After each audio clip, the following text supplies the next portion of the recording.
It's up to you, Charlie, my boy, said Mr. Wonka. It's your factory. Shall we let your Grandma Georgina wait it out for the next 2 years, or shall we try to bring her back right now? Real quick, I best I gotta go over this. Grandma Georgina took so many that if you take each pill does 20 years. Okay? So each of the three, Grandma Georgina, Grandpa Joe, and Grandma Josephine all took 4 pills because they got greedy and they all took 4 pills. And now they're babies. Now they're babies, except for Grandma Georgina. She was 78. So when she took 4 pills each pill is worth 20 years. That takes you back. So now she has to wait 2 years before she comes back into existence. Can I read? Huh? Can I read? What do you want to read? Yeah. Where are we at? Right there. It's up to you, Charlie, my boy, said Mr. Wonka. It's your factory. Shall we let your Grandma Georgina wait it out for the next 2 years, or shall we try to bring her back right now? You don't really mean you might be able to bring her back, cried Charlie. There's no harm in trying. Is there? If that's the way you want it. Oh yes, of course I do. For mother's sake, especially. Can't you see how sad she is? Sad she is? Want me to take over? Sad she is? Yeah. Okay. Mrs. Bucket was sitting on the edge of the big bed, dabbling her eyes with a hanky. My poor old mother, she kept saying. She's -2, and I won't see her again for months and months and months, if ever at all. Behind her, Grandpa Joe, with the help of Oompa Loompa, was feeding his 3-month-old wife, Grandma Josephine, from a bottle. Alongside them, Mr. Bucket was spooning something called Wonka's Spudge Melon baby food into 1-year-old Grandpa George's mouth, but mostly all over his chin and chest. Big deal, he was muttering angrily. What a lousy, rotten, busted up this is. They tell me I'm going to the chocolate factory to have a good time, and I finish up being a mother to my father-in-law. Everything's under control, Charlie, said Mr. Wonka, surveying the scene. They're doing fine. They don't need us here. Come along. We're off to hunt for Grandma. He caught Charlie by the arm and went dancing toward the open door of the great glass elevator. Hurry up, my dear boy. Hurry up, he cried. We've got to hustle if we're going to get there before. Before what, Mr. Wonka? Before she gets subtracted, of course. All minuses are subtracted. Don't you know any arithmetic at all? They were in the elevator now, Mr. Wonka was. So remember how the Great Goose, when the, what's-her-face went on the goose and fell in? And they were hoping that they did not light the furnace, that particular furnace? Or when Ivanka turned into a blueberry and they had to go, squeeze her to get the blueberry out? Or they had to go stretch the one kid? This is what they're doing now. They gotta get before she gets minus, so they gotta go to the minus room. Scratching among the heads of the buttons for one he wanted. Here we are, he said, placing his finger delicately upon a tiny ivory button on which it said, Minus Land. The door slid shut, and then with a fearful whistle, whirring sound, the great machine leaped away to the right. Charlie grabbed Mr. Wonka's leg and held it on tight. Mr. Wonka pulled a jump seat out of the wall and said, Sit down, Charlie, quick, and strap yourself in tight. This journey is going to be rough, choppy. There were straps on either side of the seat, and Charlie buckled himself firmly in. Mr. Wonka pulled out a second seat for himself and did the same. So now they're all back in the great glass elevator again, but just this time it's Grandpa Joe, Charlie, and Mr. Wonka. And they're going to Minus Land. Now, just exactly how it sounds. In math, there's a minus, so this is Minus Land. We're going a long way down, he said. Oh, such a long way down we are going. The elevator was gathering speed. It twisted and swerved. It swung sharply to the left, then went to the right, then left again. It was heading downward all the time. Down and down and down. I only hope, said Mr. Wonka, the Oompa Loompas aren't using the other elevator today. What other elevator? Asked Charlie. The one that goes the opposite way of the same track as this. Holy snakes, Mr. Wonka. You mean we might have a collision? I've always been lucky so far, my boy. Hey, take a look out there, quick. Through the window, Charlie caught a glimpse of what seemed like an enormous quarry with a steep, crag-brown rock face. And all over the rock face, there were hundreds of Oompa Loompas working with picks and pneumatic drills. Rock candy, said Mr. Wonka. That's the richest deposit of rock candy in the world. So you guys all heard of rock candy, right? It's on a stick. Now they're actually on a mountain and a quarry. You know how like rock quarries? Now they're actually on a quarry that's digging out rock candy. So remember, this is Oompa Loompa land. You know, this is they're in the factory and they have mountains of rock candy. Rock candy, said Mr. Wonka, that's the richest box of rock candy in the world. The elevator sped up. We're going deeper, Charlie, deeper and deeper. We're about 200,000 feet down already. Strange sightings were flashing by outside, but the elevator was traveling at such terrific speed that only occasionally was Charlie able to recognize anything at all. Once he thought he saw in the distance a cluster of tiny houses shaped like upside-down cups, and there were streets in between the houses, and Oompa Loompas walking in the streets. Another time, as they were passing some sort of vast red plain dotted with things that looked like oil derricks, he saw a great spout of brown liquid spurting out of the ground high into the air. A gusher, cried Mr. Wonka, clapping at him. A whacking great gusher. How splendid! Just when we needed it. A what? Said Charlie. We've struck chocolate again, my boy. That'll be a rich new field. So instead of oil, they're striking chocolate fields. So instead of oil gushing up, it's chocolate gushing up. So they're drilling for chocolate. Like Wonka chocolate. That'll be a rich new field. Oh, what a beautiful gusher. Just look at it go. On they roared, heading down more steeply than ever now, and literally hundreds of astonishing sights kept flashing by outside. There were giant cogwheels turning the mixing in bubbles, bubbling, and vast orchards of toffee apple trees, and lakes the size of football fields filled with blue and gold and green liquid. And everywhere there were Oompa Loompas. You realize, said Mr. Wonka, that what you saw earlier on what you went around the factory with all those naughty little children was only a tiny corner of the establishment. It goes down for miles and miles. And as soon as possible, I shall show you all the way around slowly and properly. But that will take 3 weeks. Right now, we have other things to think about. And I have important things to tell you. Listen carefully to me, Charlie.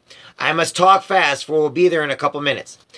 I suppose you guessed, Mr. Wonka went on, what happened to all those Oompa Loompas in the testing room when I was experimenting with Wonka Fight. Of course you did. They disappeared and became minuses, just like your Grandma Georgina. The recipe was miles too strong. One of them actually became minus 87. Imagine that. You mean he's got to wait 87 years before he can come back, Charlie said? That's what kept bugging me, my boy. After all, one can't allow one's best friends to wait around as miserable minuses for 87 years. And get subtracted as well, said Charlie. That would be frightful. Of course it would, Charlie. So what did I do, Willy Wonka? I said to myself, if you can invent Wonka Fight to make people younger, then surely to goodness you can also invent something else to make people older. Aha, cried Charlie. I see what you're getting at. Then you could turn the minuses quickly back into pluses and bring them home again. Precisely, my dear boy. Precisely. Always supposing, of course, that I could find out where the minuses had gone to. The elevator plunged on, diving steeply toward the center of the earth. All was blackness outside now. There was nothing to see. So once again, Mr. Wonka went on. I rolled up my sleeves and set to work. Once again, I squeezed my brain, searching for the new recipe. I had to create age, to make people old, older, oldest. Ha-ha, I cried. For now, the ideas were beginning to come. What is the oldest living thing in the world? What lives longer than anything else? A tree, said Charlie. Right you are, Charlie. What kind of tree? Not that Douglas fir, not the giant redwood, not the sequoia. No, no, my boy. It's a tree called the bristlecone pine that grows upon the slopes of Wheeler Park in Nevada, USA. You can find bristlecone pines on Wheeler Peak today that are over 4,000 years old. This is a fact, Charlie. Ask one dendrologist you like and look that word up in the dictionary when you get home. Will you please? So, that started me off. I jumped into the great glass elevator and rushed all over the world collecting special items from the oldest living things. A pint of a sap from a 4,000-year-old bristlecone pine.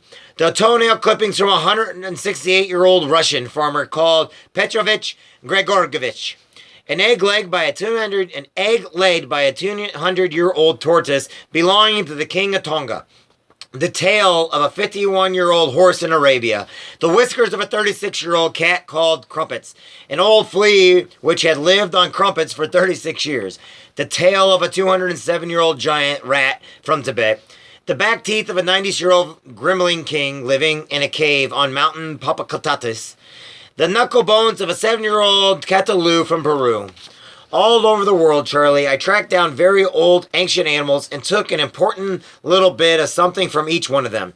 A hair or an eyebrow or something. It was no more than an ounce or two of toe jam scrapes from between its toes while it was sleeping. I tracked down the whistle pig, the bobolink, the skyrock, the polyfrog, the giant grulick, the stinging slough. Did Mr. Wonka collect these? Yep, he was collecting all these from all over the world. The venomous squircle who can spit poison right into your eye from 50 yards away.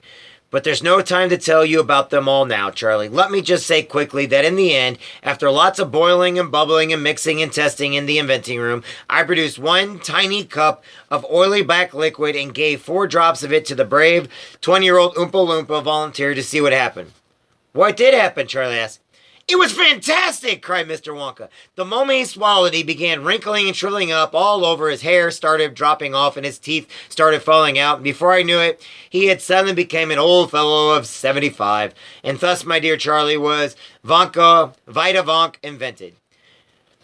Did you rescue all the Oompa Loompa minuses, Mr. Wonka? Every single one of them, my boy. 131 all told.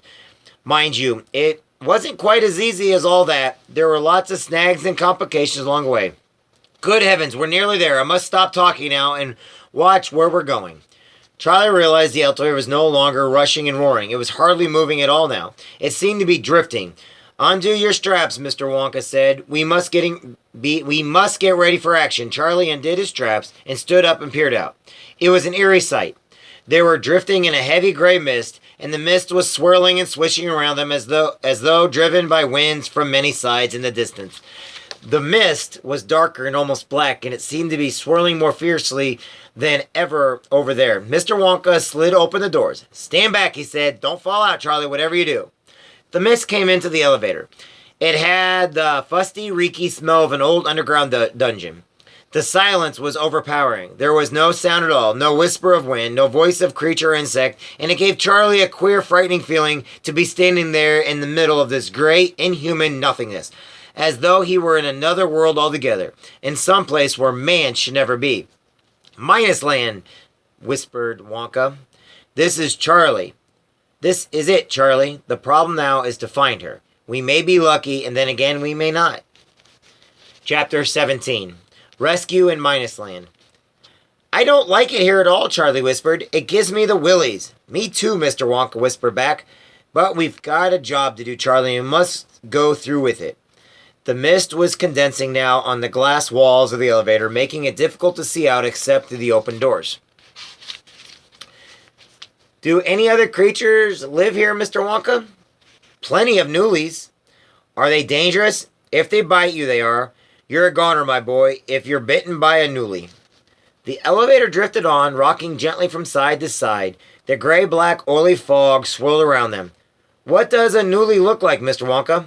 They don't look like anything, Charlie. They can't. You mean you've never seen one? You can't see newlies, my boy. You can't even feel them until they puncture your skin. That's it, too late. You've got it. They've gotten you. You mean there might be swarms of them all around this very moment, Charlie asked. There might be, said Mr. Wonka. Charlie felt his skin beginning to creep. Do you die at once, he asked. First you become subtracted. A little later you are divided. But very slowly, it takes a little longer. It's long division and it's very painful. After that, you become one of them. Couldn't we shut the door, Charlie asked. I'm afraid not, my boy. We'd never see her through the glass. There's too much mist and moisture. She's not going to be very easy to pick out anyway. Charlie stood at the open door of the elevator and stared into the swirling vapors. This, he thought, is what hell must be like. Hell without heat. There was something unholy about it, something unbelievably diabolical. It was all so deathly quiet, so desolated and empty. At the same time, the constant movement, the twisting and swirling of the misty vapors gave one the feeling that some very powerful force, evil and malignant, was at work. All around, Charlie felt a jab on his arm. He jumped. He almost jumped out of the elevator. Sorry, said Mr. Wonka, it's only me. Oh, Charlie Graff, for a second I thought, I know what you thought, Charlie. And by the way, I'm awfully glad you're with me. How would you like to come here alone, as I did? As I had to many times. I wouldn't, said Charlie. There she is, said Mr. Wonka, pointing. No, she isn't. Oh dear, I could have sworn I saw her for a moment, right over there on the edge of the dark patch. Keep watching, Charlie. There, said Charlie. Over there, look. Where, said Mr. Wonka, pointing to Charlie. She's gone again. She sort of faded away, Charlie said. They stood at the open door of the elevator, peering into the swirly gray vapors. There, quick, right there, Charlie cried. Can't you see her? Yes, Charlie, I see her. I'm moving up close now. Mr. Wonka reached behind him and began touching a number of buttons. Grandma, Charlie cried out. We're come to get you, Grandma. They could see her faintly through the mist. But, oh, so faintly. They could see the mist through her as well. She was transparent. She was hardly there at all. She was just more than a shadow. They could see her face and just the faintest outline of her body, swathered in a nightgown. But she wasn't upright. She was floating lengthwise in the swirling vapor. Why is she lying down? Charlie whispered. Because she's a minus, Charlie. Surely you know what a minus sign looks like. Like what? Mr. Wonka drew a horizontal line in the air with his finger. The elevator glided close. The ghostly shadow of Grandma Georgina's face was no more than a yard away now. Charlie reached out through the door to touch her, but there was nothing there to touch. His hand went right through her skin. Grandma, he grasped. She began to drift away. Stand back, ordered Mr. Wonka, and suddenly from some secret place inside his coattails, he whisked out a spray gun. It was one of those old-fashioned things people used to use for spraying fly spray around the room before aerosol cans came along. He aimed the spray gun straight at the shadow of Grandma Georgia and pumped the hand hard once, twice, 3 times. Each time a fine black spray spurted out from the nozzle of the gun. Instantly, Grandma Georgina disappeared. A bullseye, cried Mr. Wonka, jumping up and down with excitement. I got her with both barrels. I plussed her good and proper. That's Vitavonk for you. Where's she gone? Charlie asked. Back where she came from, of course. To the factory. She's a minus no longer, my boy. She's a 100% red-blooded plus. Come along now. Let's get out of here quickly before the Newlies find us. Mr. Wonka jabbed the button. The doors closed and the great glass elevator shot upward for home. Sit down, strap yourself in again, Charlie, said Mr. Wonka. We're going to flat out this time. The elevator roared and rocketed up toward the surface of the earth. Mr. Wonka and Charlie sat side by side on their little jump seats strapped in tight. Mr. Wonka started tucking the spray gun back into his enormous pocket, somewhere in his coattails. It's such a pity one has to use a clumsy old thing like this, he said, but there's simply no other way of doing it. Ideally, of course, one would measure out exactly the right number of drops into a teaspoon and feed it carefully into the mouth. But it's impossible to feed anything into a minus. It's like trying to feed one's own shadow. That's why I've got to use the spray gun. Spray 'em all over, my boy. That's the only way. It worked fine, though, didn't it? Charlie said. Oh, it worked all right, Charlie. It worked beautifully. All I'm saying is there's bound to be a slight overdose. I don't quite know what you mean, Mr. Wonka. My dear boy, if it only takes 4 drops of Wonkavite to turn a young Oompa Loompa into an old man, Mr. Wonka lifted his hands and let them fall limply onto his lap. You mean Grandma may have gotten too much? Asked Charlie, turning slightly pale. I'm afraid that's putting it rather mildly, said Mr. Wonka. But why did you give her such a lot then? Said Charlie, getting more and more worried. Why did you spray her 3 times? She must have gotten pints and pints of it. Gallons, cried Mr. Wonka, slapping his thighs. Gallons and gallons. But don't let little things like that bother you, my dear Charlie. The important part of it is we've got her back. She's a minus no longer. She's lovely plus. She's a plussy and plussy can be. She's more plussy than you or than me. The question is just how old is she now? Is she more than 103? Chapter 18. The oldest person in the world. 1 second, don't start yet. Are you ready? No. We return in triumph, Charlie, cried Mr. Wonka as the great glass elevator began to slow down. Once more, your dear family will all be together again. The elevator stopped, the door slid open, and there was the chocolate room and the chocolate river and the Oompa Loompas in the middle of all the great bed belonging to the old grandparents. Charlie, said Grandpa Joe, rushing forward. Thank heavens you're back. Charlie hugged him. Then he hugged his mother and his father. Is she here? He said, Grandma Georgina. Nobody answered. Nobody did anything except Grandpa Joe, who pointed to the bed. He pointed, but he didn't look where he was pointing. None of them looked at the bed except Charlie. He walked past them all to get a better view, and he saw at one end the two babies, Grandma Josephine and Grandpa George, both tucked in and sleeping peacefully. At the other end, don't be alarmed, said Mr. Wonka, running up and placing a hand on Charlie's arm. She's bound to be just a tiny bit overplussed. I warned you about that. What have you done to her? Cried Mrs. Bucket. My poor old mother. Prop her against the pillows at the other end of the bed was the most extraordinary thing Charlie had ever seen. Was in some ancient fossil? It couldn't be that because it was moving slightly and now it was making sounds, croaking sounds, the kind of sounds a very old frog might make if it knew a few words. Well, well, well, it croaked. If it isn't, dear Charlie. Grandma, cried Charlie. Grandma Georgina, oh. Her tiny face was like a pickled walnut. There were such masses of creases and wrinkles that the mouth and eyes and even the nose were sunken almost out of sight. Her hair was pure white and her hands, which were resting on top of the blanket, were just little lumps of wrinkly skin. The presence of this ancient creature seemed to have terrified not only Mr. and Mrs. Bucket, but Grandpa Joe as well. They stood well back away from the bed. Mr. Wonka, on the other hand, was happy as ever. My dear lady, he cried, advancing to the edge of the bed and clasping one of those tiny wrinkled hands in both hands. Welcome home! And how are you feeling on this bright and glorious day? Not too bad, croaked Grandma Georgina. Not too bad at all, considering my age. Good for you, said Mr. Wonka. Atta girl! All we've got to do now is find out exactly how old you are. Then we shall be able to take further action. You're taking no further action around here, said Mrs. Bucket, tight-lipped. You've done enough damage already.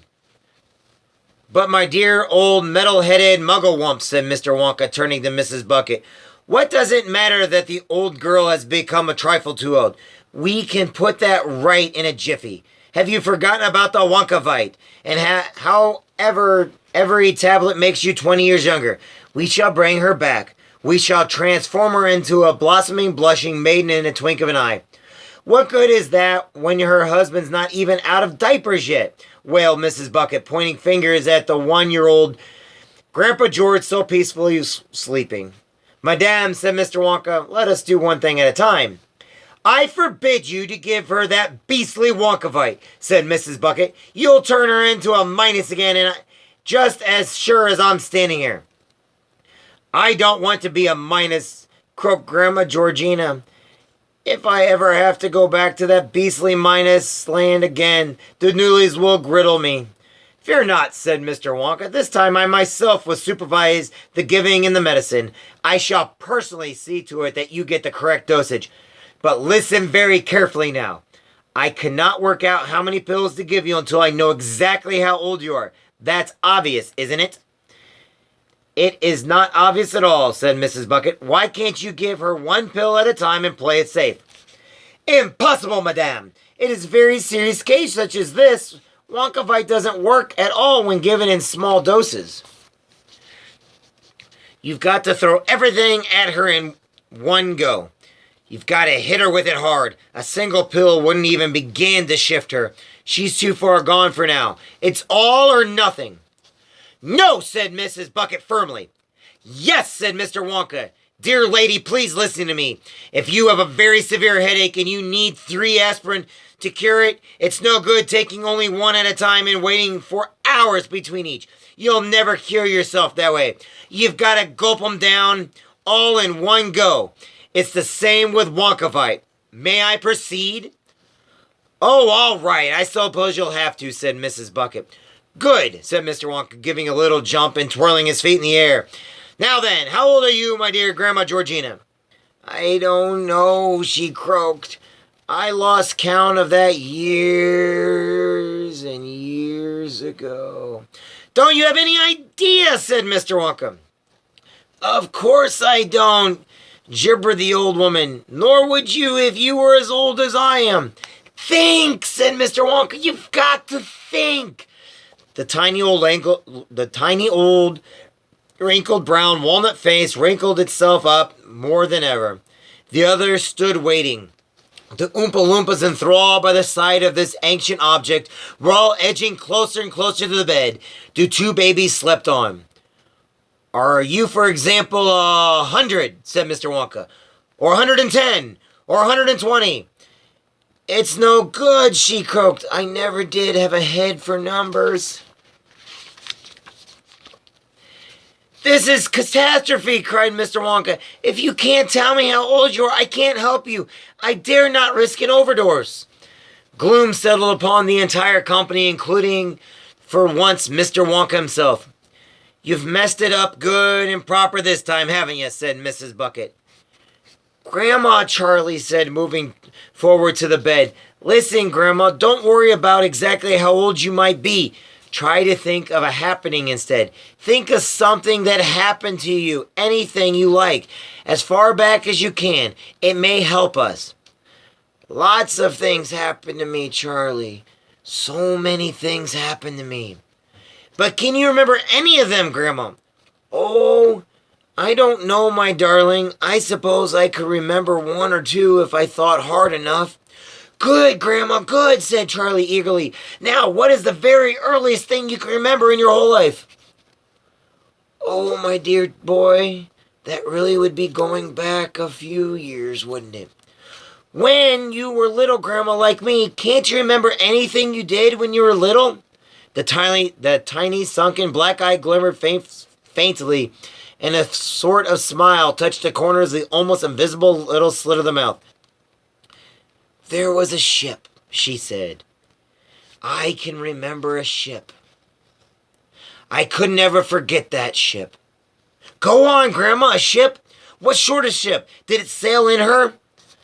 Of course I sailed in her, my darling. We all sailed in her. Where from? Where to? Charlie went on eagerly. Oh, no, I couldn't tell you that. I was just a tiny little girl. She lay back on the pillow and closed her eyes. Charlie watched her, waiting for something more. Everybody waited. No one moved. It had a lovely name, that ship. There was something beautiful, so beautiful about that name. But of course I couldn't possibly remember it. Charlie, who had been sitting on the edge of the bed, suddenly jumped up. His face was shining with excitement. If I said the name, Grandma, would you remember it then? I might, Charlie. Yes, I think I might. The Mayflower, cried Charlie. The old woman's head jerked up off the pillow. That's it, she croaked. You've got it, Charlie. The Mayflower. Such a lovely name. Grandpa, Charlie cried out, dancing with excitement. What year did the Mayflower sail? The Mayflower sailed out of Plymouth Harbor on September 6, 1620, said Grandpa Joe. Plymouth, croaked the old woman. That rings a bell, too.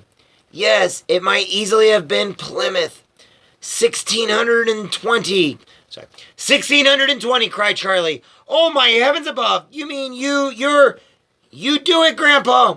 Well, now, said Grandpa Joe, take 1620 away from 1972. That leaves, don't rush me now, Charlie. That leaves 352. Jumping jackrabbit, yelled Mr. Bucket. She's 352 years old. She's more, said Charlie. How old did you say you were, Grandma, when you sailed on the Mayflower? You were about 8. I think I was even younger than that, my darling. I was only a little bitty girl, probably no more than 6. Then she's 358, gasped Charlie. That's Vita Wong for you, said Mr. Wonka proudly. I told you it was a powerful stuff. 358, said Mr. Bucket. It's unbelievable. Just imagine the things she must have seen in her lifetime, said Grandpa Joe. My poor old mother, wailed Mrs. Bucket. What on earth? Patience, my dear, said Mr. Wonka. Now comes the interesting part. Bring on the Wonkavite. An Oompa Loompa ran forward with a large bottle and gave it to Mr. Wonka. He put it on the bed. How young does she want to be? How young does she want to be? He asked. 78, said Mr. Bucket firmly, exactly where she was before all this nonsense started. Surely she'd like to be a bit younger than that, said Mr. Wonka. Certainly not, said Mrs. Bucket. It's too risky. Too risky, too risky. Too risky, croaked Grandma Georgina. You'll only mice me again if you try to be clever. Have it your way, said Mr. Wonka. Now, then, I've got to do a few sums. Another Oompa Loompa trotted forward holding a blackboard. Mr. Wonka took a piece of chalk and from that he wrote. 14 pills of Wonkavite exactly, said Mr. Wonka. The Oompa Loompa took the blackboard away. Mr. Wonka picked up the bottle from the bed and opened it and counted out 14 of the little brilliant yellow pills. Water, he said. Another Oompa Loompa ran forward with a glass of water. Mr. Wonka tipped all 14 pills into the glass. The water bubbled and frothed. Drink it while it's fizzing, he said, holding the glass up to Grandma Georgina's lips, all in one gulp. She drank it. Mr. Wonka sprang back and took a large brass clock from his pocket. Don't forget, he cried. It's a year a second. She's got 280 years to lose. That'll take her 4 minutes and 40 seconds. Watch the centuries fall away. The room was so silent they could hear the ticking of Mr. Wonka's clock. At first, nothing much happened to the ancient person lying on the bed. She closed her eyes and laid back. Now and again, the puckered skin of her face gave a twitch and her little hands jerked up and down, but that was all. 1 minute gone, called Mr. Wonka. She's 60 years younger. She looks just the same to me, said Mr. Bucket. Of course she does, said Mr. Wonka. What's a mere 60 years when you're over 300 to start with? Are you all right, Mother? Said Mrs. Bucket. Anxiously, talk to me, Mother. 2 minutes gone, called Mr. Wonka. She's 120 years younger. And now definite changes were beginning to show in the old woman's face. The skin was quivering all over, and some of the deepest wrinkles were becoming less and less deep. The mouth less sunken, the nose more prominent. Mother, cried Mrs. Bucket, are you all right? Speak to me, Mother, please. Suddenly, with a suddenness that made everyone jump, the old woman sat bolted right up in bed and shouted, We've beaten them! Yorktown surrendered! We've kicked them out! Those dirty British! She's going crazy, said Mr. Bucket. Not at all, said Miss Wonka. She's going through 18th century. 3 minutes gone, said Mr. Wonka. Every second now she was growing slightly less and less shriveled, becoming more and more lively. It was a marvelous thing to watch. Gettysburg, she cried. General Lee is on the run! And a few seconds later she let out a great wail of anguish and said, He's dead! He's dead! He's dead! Who's dead? Said Mr. Bucket, craning forward. Lincoln, she wailed. There goes the train. She must have seen it, said Charlie. She must have been there. She is there, said Mr. Wonka. At least she was a few seconds ago. Will someone please explain to me, said Mrs. Bucket, what on earth? 4 minutes gone, said Mr. Wonka. Only 40 seconds left. Only 40 more years to lose. Grandma, cried Charlie, running forward. You're looking almost exactly like you used to. Oh, I'm so glad. Just as long as it all stops when it's meant to, said Mrs. Bucket. I'll bet it doesn't, said Mr. Bucket. Something always goes wrong. Not when I'm in charge of it, sir, said Mr. Wonka. Time's up. She is now 78 years old. How do you feel, dear lady? Is everything all right? I feel tolerable, she said. Just tolerable? But that's no thanks to you, you meddling old mackerel. There she was again, the same cantankerous, crumbling old Grandma Georgina that Charlie had known so well before it started. Mrs. Bucket flung her arms around her and began weeping with joy. The old woman pushed her aside and said, What, may I ask, are those two silly babies doing at the other end of the bed? One of them's your husband, said Mr. Bucket. Rubbish, she said. Where's George? I'm afraid it's true, Mother, said Mrs. Bucket. That's him on the left. The other one's Josephine. You chiseling old cheeseburger, she shouted, pointing a fierce finger at Mr. Wonka. What in the name of... Now, said Mr. Wonka. Let us not, for mercy's sake, have another row so late in the day. If everyone will keep their hair on and leave this to Charlie and me, we shall have them exactly where they used to be, in the flick of a fly's wing. Chapter 19, The Babies Grow Up. Bring on the Vita-Wonk, said Mr. Wonka. We'll soon fix these two babies. And Oompa Loompa ran forward with a small bottle and a couple of silver teaspoons. Wait just a minute, sapped Grandma Georgina. What sort of devilish dumpery are you up to now? It's all right, Grandma, said Charlie. I promise you it's all right. Vita-Wonk does the opposite to Wonkavite. It makes you older. It's what we gave you when you were minus. It saved you. You gave me too much, snapped the old woman. We had to, Grandma. And now you want to do the same to Grandpa George. Of course we don't, said Charlie. I wound up 358 years old, she won.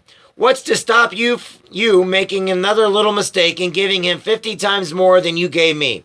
Then I'd suddenly have a 20,000-year-old caveman in bed beside me. Imagine that. And him with a big knobby club in one hand and dragging me around by the hair with the other. No, thank you. It's like Captain Caveman. Grandma, Charlie said patiently. With you we had to use a spray because you were a minus. You were a ghost. But here, Mr. Wonka can. Don't talk to me about that man, she cried. He's batty as a bullfrog. No, Grandma, he is not. And here he can measure it out exactly right, drop by drop, and feed it into their mouths. That's true, isn't it, Mr. Wonka? Charlie, said Mr. Wonka, I can see that the factory is going to be in good hands when I retire. You learn very fast. I am so pleased I chose you, my dear boy. So very pleased. Now then, what's the verdict? Do we leave them as babies or do we grow them up with Vita-Wonk? You go ahead, Mr. Wonka, said Grandpa Joe. Wonkavite. I like you to grow my Josie up so she was just the same before, 80 years old. Thank you, sir, said Mr. Wonka. I appreciate the confidence you place in me. But what about the other one, Grandpa George? Oh, all right then, said Grandma Georgina. But if he ends up a caveman, I don't want him in this bed anymore. That's settled then, said Mr. Wonka. Come along, Charlie. We'll do them both together. You hold one spoon and I'll hold the other. I shall measure out 4 drops, and 4 drops only into each spoon, and we'll wake them up and pop it into their mouths. Which one shall I do, Mr. Wonka? You do Grandma Josephina, the tiny one. I'll do Grandpa George, the 1-year-old. The 1-year-old. Here's your spoon. Charlie took the spoon and held it out. Mr. Wonka opened the bottle and dripped 4 drops of oily black liquid into Charlie's spoon.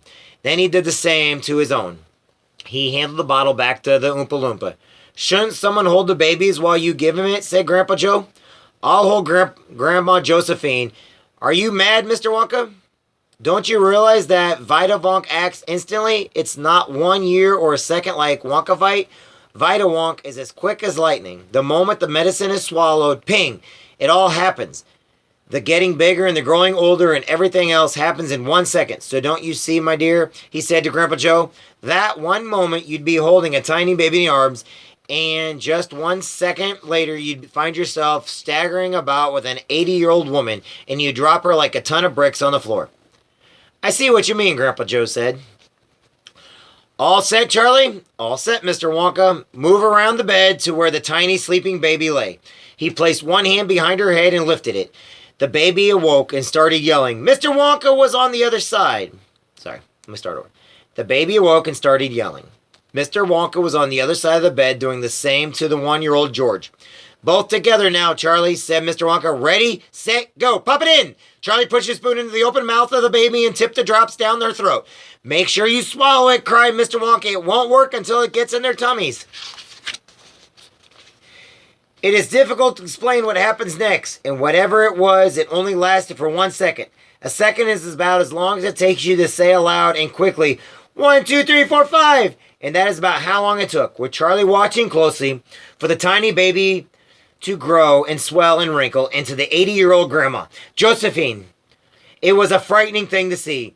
It was like an old explosion. A small baby suddenly exploded into an old woman, and Charlie all at once found himself staring straight into the well-known and much-loved, wrinkly old face of the Grandma Josephine. "Hello, my darling," she said. "Where have you come from?" "Josie!" cried Grandpa Joe, rushing forward. "How marvelous you're back!" "I didn't know I'd been away," he said. Grandpa George had also made a successful comeback. "You were better looking as a baby," Grandma Georgina said to him. "But I'm glad you're growing up again, George, for one reason." "What's that?" asked Grandpa George. "You won't wet the bed anymore." Chapter 20, last chapter. How do you get someone out of bed? "I am sure," said Mr. Wonka, addressing Grandpa George, Grandma Georgina, Grandma Josephine, "I am quite sure the three of you, after all that, will now want to jump out of bed and lend a hand running the chocolate factory." "Who was?" said Grandma Josephine.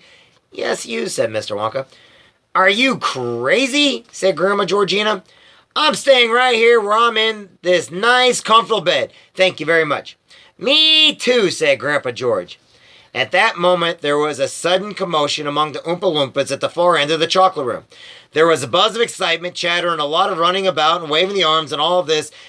A single Oompa Loompa emerged and came rushing toward them, toward Mr. Wonka, carrying a huge envelope in his hand. He came up close to Mr. Wonka. He started whispering Mr. Wonka bent down to listen. Remember, the Oompa Loompas always come up and talk into his ear. "Outside the factory gates, cried Mr. Wonka. "Men. What sort of men?"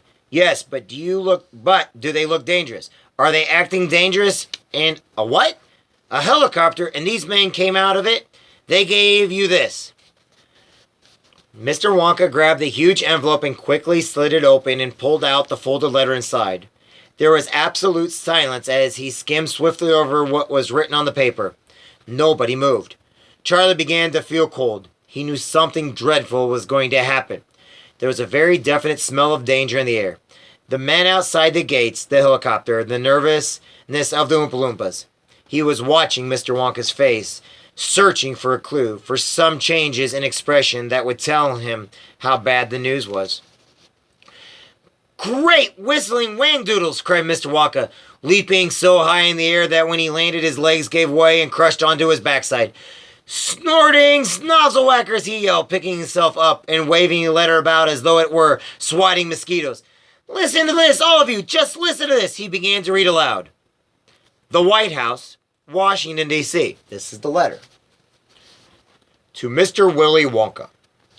Sir, today the entire nation, indeed the whole world, is rejoicing that the safe return of our commuter capsule from the space with 136 souls on board.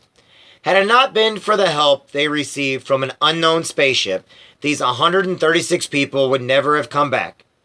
It has been reported to me that the courage shown by the 8 astronauts aboard the unknown spaceship was extraordinary. Our radar stations, by tracking the spaceship on its return to Earth, have discovered that it splashed down in a place known as Wonka's Chocolate Factory. That, sir, is why this letter is being delivered to you. I wish now to show the gratitude of the nation by inviting all 8 of those incredibly brave astronauts to come and stay in the White House for a few days as my honored guest. I am arranging a special celebration party in the Blue Room this evening at which I myself will pin medals for bravery upon all 8 of these gallant flyers. The most important person in the land will be present at this gathering to salute the heroes whose dazzled deeds will be written forever in the history of our nation.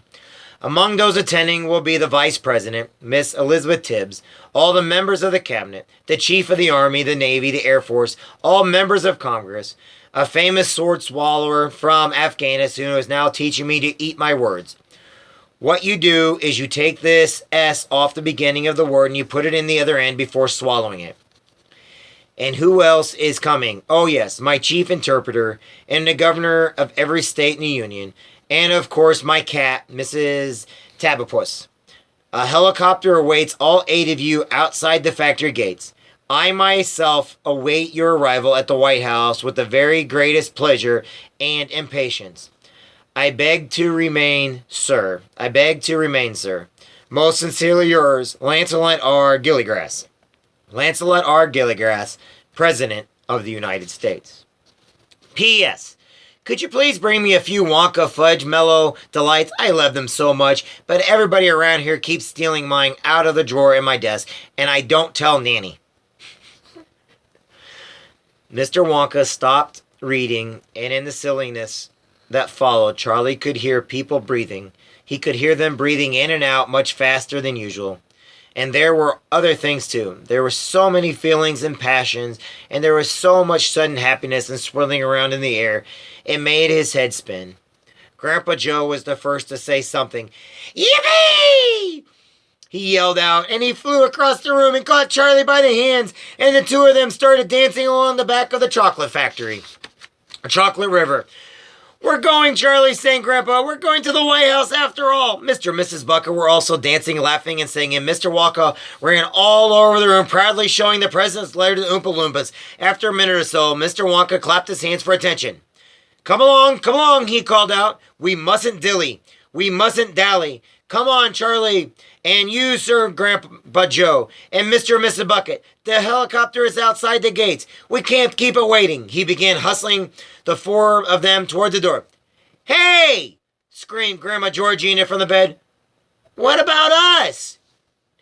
We were invited too. Don't you forget that. It said all 8 of us were invited, Grandma Josephine. And that includes me, said Grandpa George. Mr. Wonka turned and looked at them. Of course it includes you, he said. But we can't possibly get the bed into the helicopter and go through the door. You mean if we don't get out of bed, we can't come? Said Grandma Georgina. That's exactly what I made, said Mr. Wonka. Keep going, Charlie, he whispered, giving Charlie a little nudge. Keep walking toward the door. Suddenly behind them, there was a great swoosh of blankets and sheets and pingings and bed springs as the 3 old people all exploded out of the bed together. They came sprinting after Mr. Wonka. Wait for us! Wait for us! It was amazing how fast they were running across the floor of the great chocolate room. Mr. Wonka and Charlie and the others stood staring at them in wonder. They leaped across the path and over the bushes like gazelles in springtime, with their bare legs flashing and their night shirts flying out from the bed. Suddenly, Grandma Josephine put the brakes on, so... See, they're flying out of bed. Hard, she skid 5 yards before coming to a stop. Wait, she screamed. We must be mad. We can't go to the famous party in the White House in our nightshirts. We can't stand there practically naked in front of all those people while the president pins medals on all of us.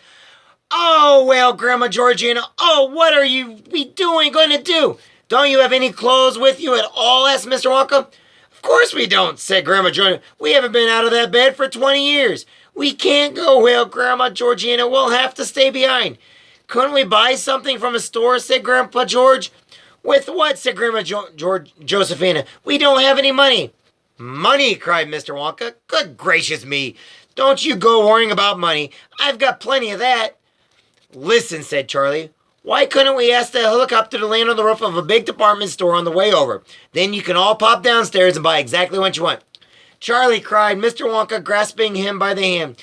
What will we do without you? You're brilliant. Come along, everybody. We're off to stay in the White House. They all linked arms and went dancing out the chocolate room and along the corridors and out through the front door into the open where the big helicopter was awaiting near the factory gates. A group of extremely important-looking gentlemen came forward them and bowed.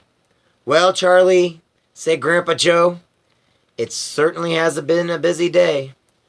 It's not over yet, Charlie said, laughing. It hasn't even begun. The end. That was the end of the story, Charlie and the Chocolate Factory, and Roald Dahl, Ronald, Roald Dahl. He was the author of this book. Born 1916, died 1990. Gene Wilder died, and he created the movie Wonka and the Chocolate Factory. He did an outstanding job playing Willy Wonka. Johnny Depp played it too. But this is part 2 of Charlie, Willy Wonka and the Chocolate Factory. Thank you, everybody, for listening to our book. We'll decide, Our next book, Gracie's going to get to pick out the next book. And remember, do not take any medicine out of your parents' or grandparents' cabinets. Remember to read every day. And remember, all you kids out there, you're important, you matter, and you make a difference. And you are loved, not by just your parents, but by the entire world. Grow up kind. Grow up proud. And know you are the greatest gift there is. And Gracie, thank you for letting me read this book to you. I appreciate it. I love you very, very much. Mwah. For everybody else out there, we'll talk to you guys soon. It's time for us to go play now outside. Yay!